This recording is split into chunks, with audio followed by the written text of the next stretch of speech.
Bismillahirrahmanirrahim. Ilahi anta maksudi wa ridwaka matlubi Atini muhabbataka wa ma'rifataka. Alhamdulillahi rabbil alamin. Alhamdulillahi hamdan syakirin. Hamdan yuafi ni'amahu wa yukafi mazidah. Ya Rabbana lakal hamdu kama yanbaghi li jalali wajhikal karim wa 'azimi sultanik.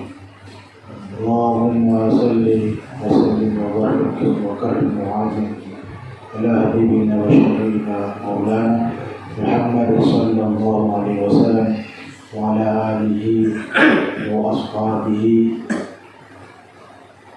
wa man tabi'ahum bi ihsan ila yaumiddin. Wa ba'd. Ilahi anta maksudi wa ridwaka matlubi ta'atini muhabbataka wa ma'rifataka. Rabbi anzilni munzalan mubarakan wa anta khairul munzilin. Rabbi shrah li sadri wa yassir li amri wahlul 'uqdatam min lisani yafqahu qawli. Assalamualaikum warahmatullahi ta'ala wabarakatuh. Alhamdulillah atas kesempatan kali ini Allah Subhanahu wa taala menganugerahkan kita nikmat kesehatan, nikmat iman, terutama nikmat Islam, sampai kita dipertemukan pada hari ini. Tadi kita sudah berziarah. Saya memperkenalkan diri, kami dari Jam'iyah Tarekat Al-Mutabarak Al-Madiyah, dari kumpulan tarekat yang legal di bawah Nahdlatul Ulama. Saya kebetulan wakilnya, Pak. Saya Erwin Notamudun, dan dengan nanti ketua saya Al-Ustaz Al-Mukarram Ustaz Khairuddin Ta'awun. Kami dari Jerman.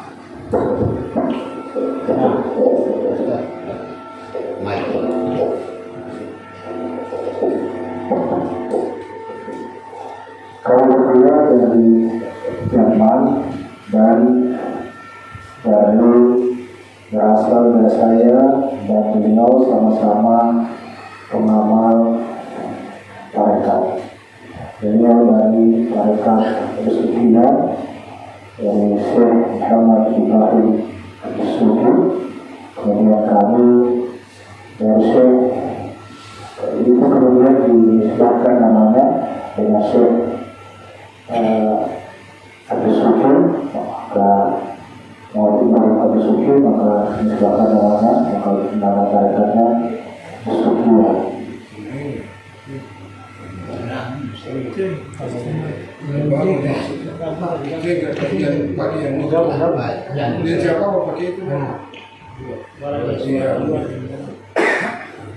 Nah, saya dari tarekat Qadiriyah wa Naqshbandiyah, tarekat Qadiriyah wa Naqshbandiyah, dan di bawah ini perwakilan dari tarekat Qadiriyah disebutkan namanya pada proses strategi mulia waktu aslinya berjalan melalui Ramadhan Indonesia Muslim Abdul Qadir Al-Jilani, dan yang kedua disebutkan kepada nama Syekh Bahaduddin Anak Sabandi. Tarekat ini kemudian digabungkan oleh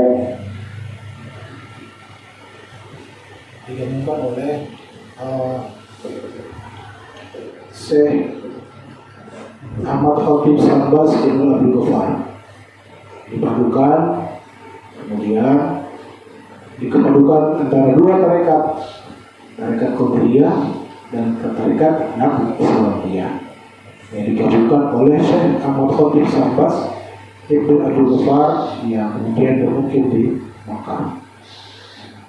Nah, kemudian dilanjutkan sampai kepada Syekh Tolha Kamis Abu Cirebon, Syekh Abdul Abdullah Mubarak bin Muhammad Syekh Ahmad Sahibullah Fatihul Arifin.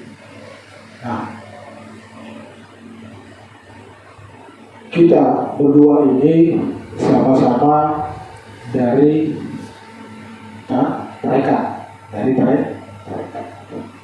tarekat ini.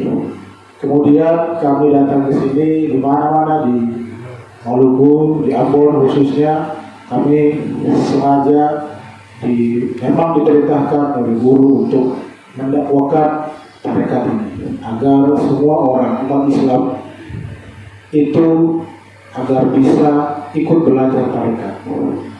Kenapa? Karena tarekat ini di dalam Islam itu kita ada yang namanya iman, Islam, dan ihsan. Pernah dalam satu hadis Sayyidina Jibril alaihissalam datang kepada Nabi SAW.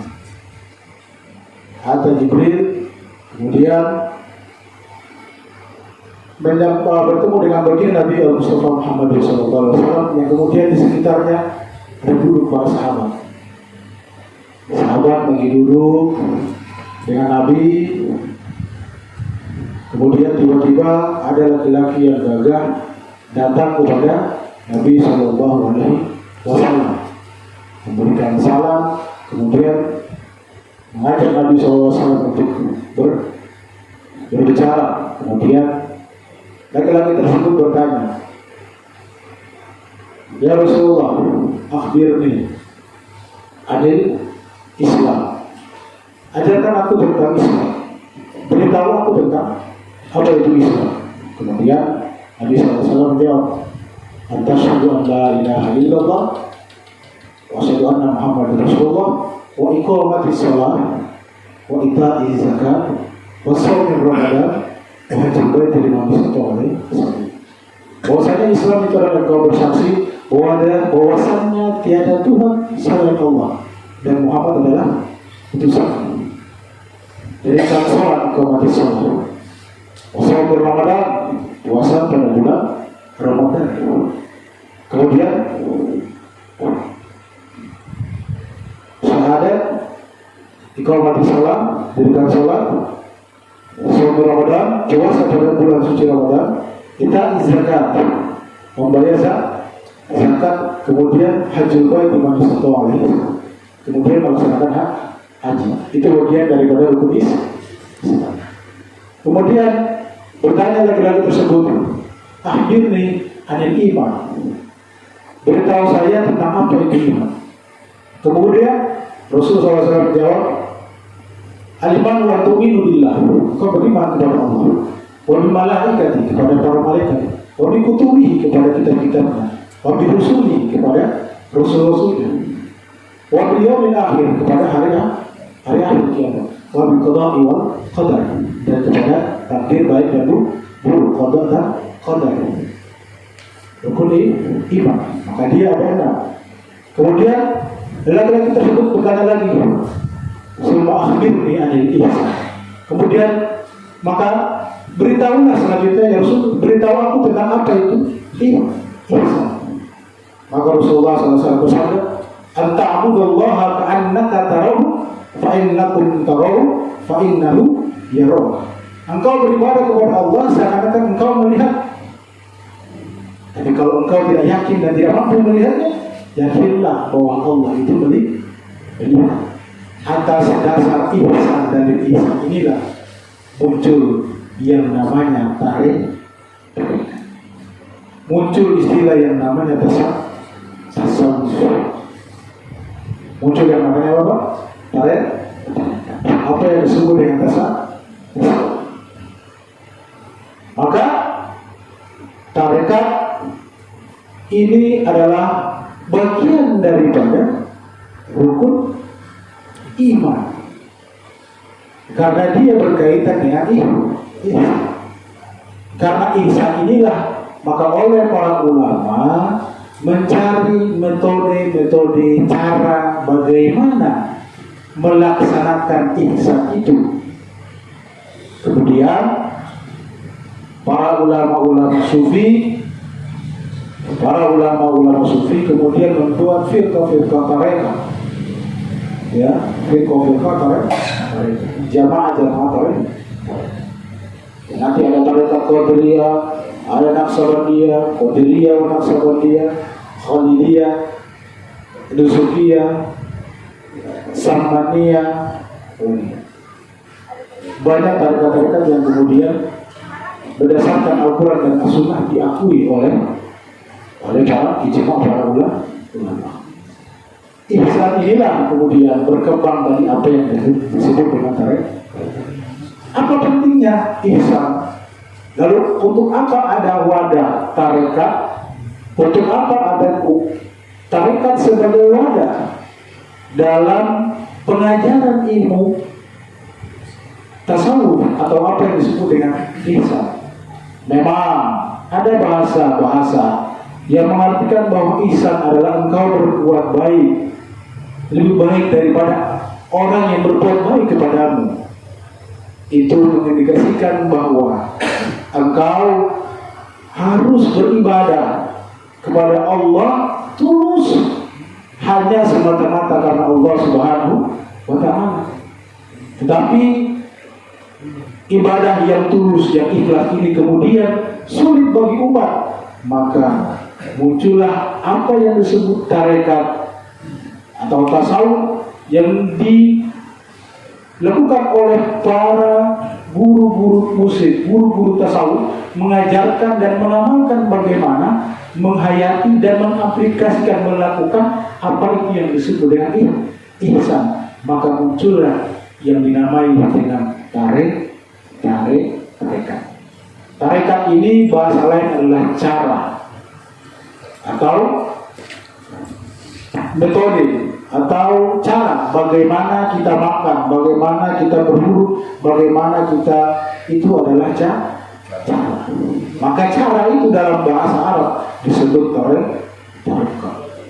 Nah, di dalam Islam kalau kita ilustrasikan, jadi tarekat itu syariat ini ibarat sampan. Kata Syekh Junaid Al-Baghdadi, Imam Al-Ghazali mengatakan syariat ini adalah sampan, tarekat itu adalah lautan. Syariat adalah sampan, tarekat itu adalah lautan. Hakikat itu adalah mutiara, keran yang ada di dalam mutiara, dan marifat itulah keran yang ada di dalam mutiara. Keran, hakikat itu adalah kerannya, dan marifat itu adalah mutiara yang ada di dalam keran. Sehingga apa yang diilustrasikan oleh Imam Al-Ghazali ini, itu berarti tarekat yang dilakukan oleh para ulama-ulama sufi tidak terlepas daripada yang namanya syariat. Karena kita tidak mungkin menyelam pada lautan tarekat tanpa melalui sampan syariat. Maka mendalami tarekat kita harus melalui yang namanya syariat. Karena kita mau, orang kalau menyeberang mau ke laut, maka dia harus menggunakan perahu. Sampai naik perahu itu adalah syariat. Kemudian sampai di tengah laut, dia masuk ke laut itu adalah tarekat. Oke? Tarekat. Sampai dia menyelam ke dalam lautan, disitulah yang disebut dengan hakikat. Kemudian mengambil mutiara yang ada di dalamnya adalah disebut dengan ma'rifat. Maka syariat, tarekat, hakikat dan ma'rifat itu menjadi dasar seorang dalam beragama, dalam menjalani agama Islam. Sebagaimana iman, Islam dan ihsan tadi, maka muncullah yang namanya syariat, tarekat dan hakikat. Maka apa amalan-amalan pentingnya tarekat? oleh Syekh Junaid al-Baghdadi mengatakan Ma'huwa tarekat, ma'huwa ma'rifah. Apa itu tarekat? Tarekat adalah jalan seorang untuk bisa beribadah kepada Allah dengan cara dia mengenali siapa yang dia ibadahi. Maka dikatakan oleh Imam Al-Ghazali, ditanya, ya Al-Ghazali, wahai Imam Ghazali, ma'huwa ma'rifah, apa itu disebut dengan ma'rifah? Maka Imam Ghazali mengatakan, ma'rifat wa nurun yakdzibullah fi qalbi abdi. Nurun yakdzibullah fi qalbi abdi. Cahaya yang ditembuskan ke dalam hati seorang hamba. Itulah yang disebut dengan ma'rifah. Lalu untuk apa manfaatnya? Litasfiyatil qalbi wa tazkiyatul nufus. Untuk mensucikan hati, membersihkan jiwa kita.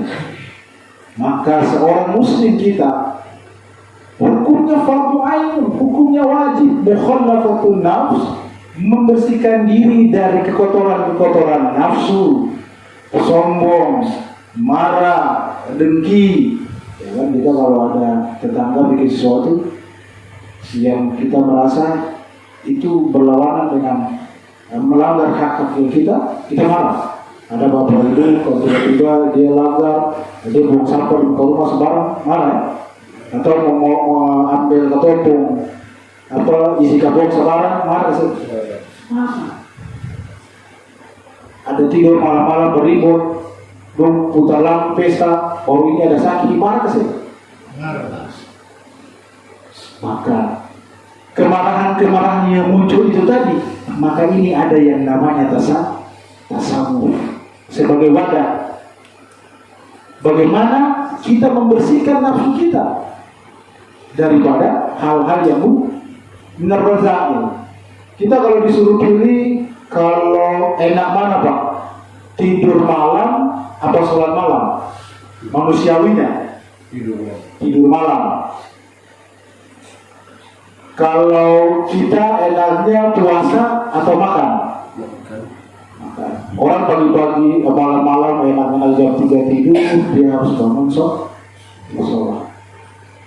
Tapi untuk sholat itu tadi, dia mendapatkan rahmat ridho dari Allah Subhanahu wa Ta'ala, dibukakan cahaya batinnya.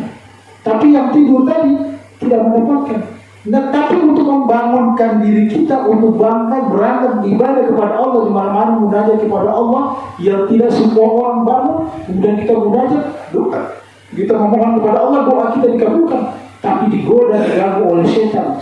Karena apa? Kekotoran nafsu.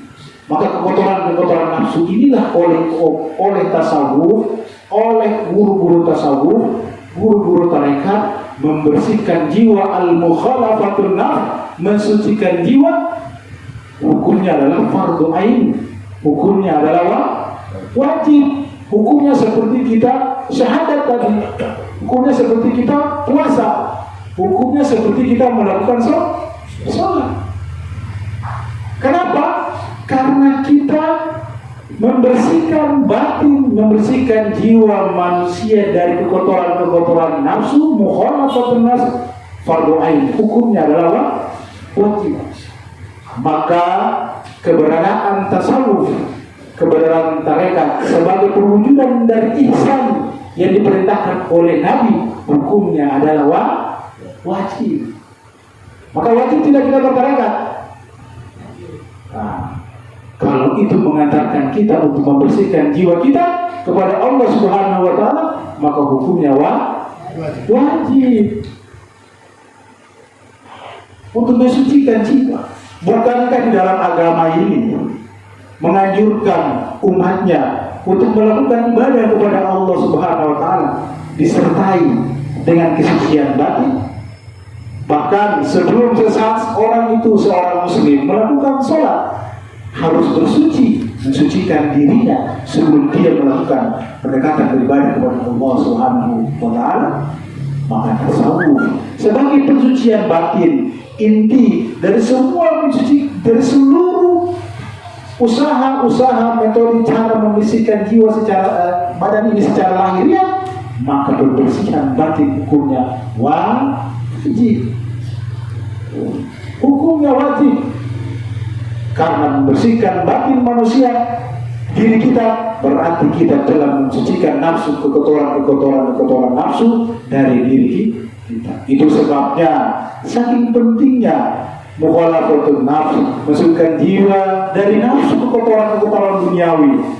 Maka puasa yang tadi masuk di dalam hukum Islam, karena dia menjadi wajib, karena dia menjadi penting. Kalau tidak mungkin Pak, kata nggak disuruh puasa setiap tahun, betul nggak sih? Kenapa kata nggak disuruh puasa setiap tahun? Tazkiyatul qalb wa tazkiyatul nafs. Untuk membersihkan ketubuh jiwa, untuk membersihkan ketubuh hati, itu bagian dari tasawuf, itu bagian dari tarekat. Mudahnya adalah dengan cara melaksanakan puasa setiap bulan suci Ramadan satu kali, ataupun puasa sunnah Senin Kamis, maupun puasa Arafah, puasa haji yang dianjurkan oleh Nabi Shallallahu Alaihi Wasallam. Maka mensucikan jiwa kita, batin kita dari kekotoran nafsu ini penting. Itu sebabnya kenapa ada yang namanya tasawuf. Dari tasawuf, ilmu tasawuf tadi, maka muncullah apa yang namanya tarekat. Tasawuf tadi ada karena apa yang dinamai dengan ihsan, karena pertanyaan Nabi SAW tentang iman, Islam dan Islam.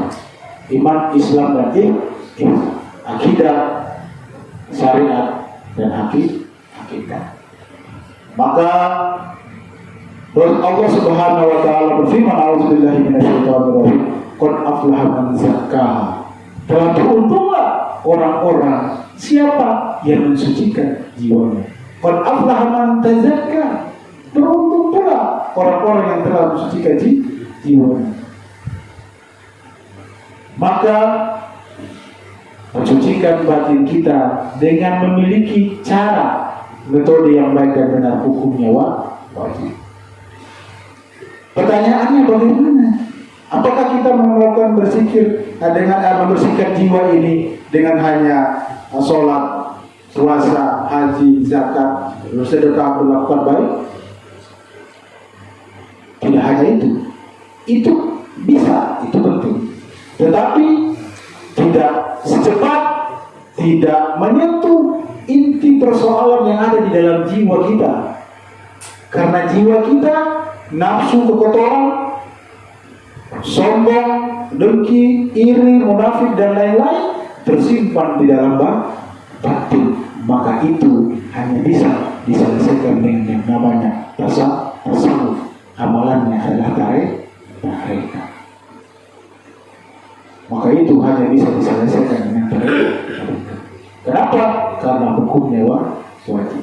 Qad aflaha man zakkaha atau qad aflaha man tazakka. Telah beruntunglah orang-orang yang mensucikan jiwanya. Maka ini pendahuluan, perkenalan terkait apa itu Jamban, yaitu Jamiyah Al-Tariqat Al-Mutabaronahiyah, kumpulan tarekat-tarekat yang legal di bawah Nahdlatul Ulama. Jadi kami termasuk merupakan wadah untuk resmi mendatang atau mewadahi kelompok-kelompok tarekat yang sah sesuai dengan Al-Quran dan As-Sunnah. Dan kebetulan ketuanya beliau Ustaz Khairuddin Talahu dan saya wakilnya, beliau dari tarekat Nusukia dan saya dari tarekat Qadiriyah. Itu kira-kira gambaran tentang umum tentang kenapa, apa itu tarekat dan apa hubungannya dengan syariat dan apa hubungannya dengan hukum Islam, dengan syariat Islam, hukum syariat Islam, syahadat, puasa, sholat, puasa, zakat dan haji. Itu kira-kira sehingga penting kita untuk membersihkan jiwa kita, karena itu bagian daripada rukun iman, rukun ihsan, rukun ihsan inilah. Maka kita sebagai orang muslim bukan hanya menampakkan apa yang lahir, Tetapi perawat apa yang lahir? Memakai pakaian yang baik, yang bersih, yang tidak boleh terkena kotoran najis, tetapi yang ihsan, kita menjaga batin kita agar tidak terkena noda kotoran batin. Maka wajib hukumnya seorang muslim membersihkan jiwanya minar razal, dari kotoran batin. Saya kira itu. Nanti kemudian ada dari mereka sekian, saya terlalu sebagai ketua jadwal akan memperkenalkan mereka, menyempurnakan apa yang saya bicarakan. Kemudian kalau ada waktu kita bisa menambahkan untuk kedua kalinya. Saya kira cukup. Kemudian nanti kalau ada pertanyaan boleh untuk bapak-bapak yang terhormat yang dirahmati Allah untuk bertanya.